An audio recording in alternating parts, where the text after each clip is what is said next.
Sahabat Fresh Juice dimanapun Anda berada, saya Yofi dan Natasha.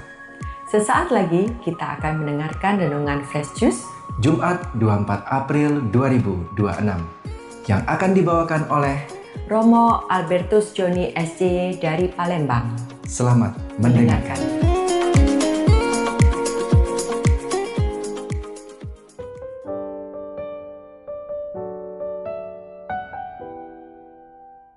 Sahabat dari Fresh Juice yang diberkati Tuhan, saya Romo Koko SJY menyapa Anda pada hari ini Jumat 24 April 2026. Mari kita siapkan batin kita untuk menimba kekuatan dari firman Tuhan yang menyegarkan.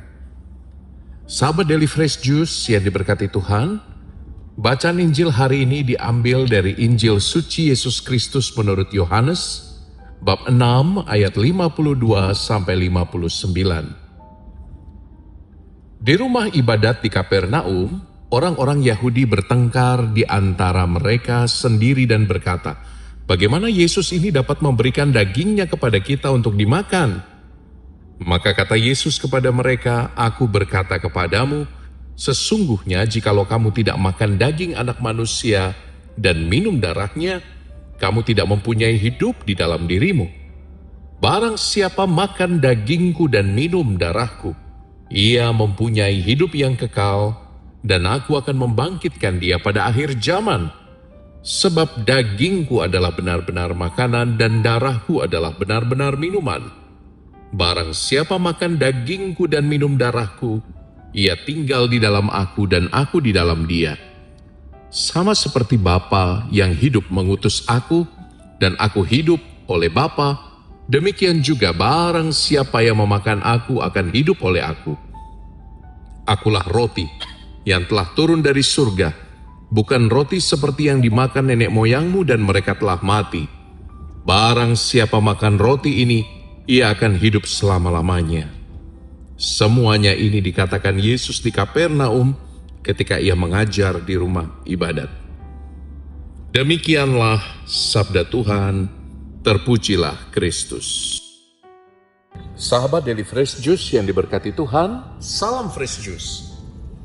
Kita hari ini mendengar kisah tentang Tuhan Yesus yang ingin meneguhkan, ingin meyakinkan para pendengarnya bahwa roti hidup itu adalah sungguh-sungguh dagingnya dan darahnya yang diberikan pada dunia. Di awal bacaan Injil hari ini kita mendengar bahwa ketika para pendengarnya melihat bahwa Tuhan mengatakan, "Makanlah dagingku dan minumlah darahku," para pendengarnya kaget, termehek-mehek. Termehek-mehek karena apa?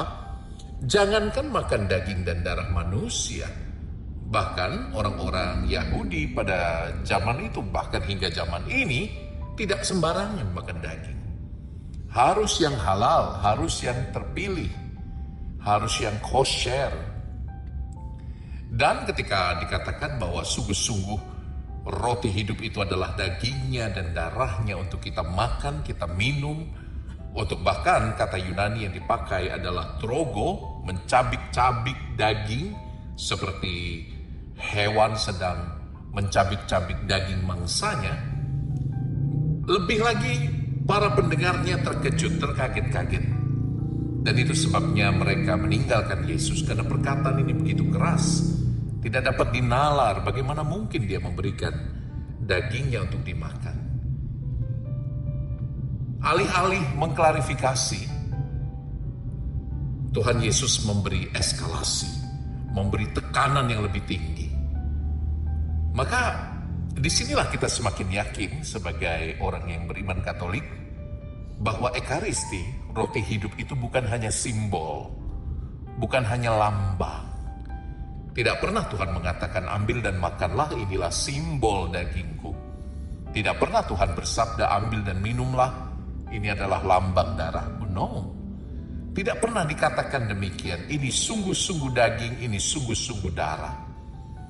Teks kunci dalam Yohanes bab 6 yang kita dengar hari ini menawarkan pada kita secercah pengharapan bahwa kita orang-orang Katolik memiliki hidup kekal karena kita boleh menyantap tubuh dan darahnya. Maka untuk engkau yang sedang letih lesu, berbeban berat, untuk engkau yang sedang berputus asa, patah hati, patah pengharapan, Injil hari ini adalah undangan bagimu untuk kembali pada Ekaristi. Luangkan waktu sejenak untuk sebentar menatap Sang Guru di depan tabernakel. Luangkan waktu sejenak untuk masuk merayakan Ekaristi bersama-sama jemaat beriman yang lain. Kamu tahu nggak, bagian yang terindah dari Ekaristi adalah ketika kita bersama-sama dalam kesadaran satu tubuh Kristus yang sama, makan dari roti yang sama, minum dari piala yang satu. Maka tidak ada beban yang tidak dapat dibagikan. Tidak ada beban yang terlalu berat untuk dapat kita pikul bersama-sama. Kalau engkau punya banyak masalah dalam hidupmu, sadari kekuatan Ekaristi itu membuatmu bisa berbagi pengharapan kepada yang lain, tapi juga bisa berbagi masalah, beban pikiran kepada jemaat yang lain. Ayo, jangan menyerah.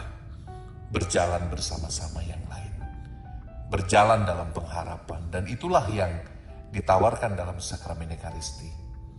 Nah, Romo berharap, mari bersama-sama kita semakin bersatu sebagai tubuh Kristus. Jangan mudah dipecahkan oleh banyak sekali berita-berita buruk yang berseliweran. Jangan mudah dipecahkan oleh banyak sekali kabar-kabar yang melukai tubuh gereja. Fokuslah pada gandum. Fokus pada berkat Tuhan. Saya Romo Koko memberkati engkau dalam nama Bapa dan Putra dan Roh Kudus. Amin. Salam Fresh Juice. Ciao. Sahabat Fresh Juice, kita baru saja mendengarkan Fresh Juice hari ini. Terima kasih kepada Romo Joni untuk renungannya hari ini. Sampai berjumpa kembali dalam Fresh Juice edisi selanjutnya. Salam Fresh Juice.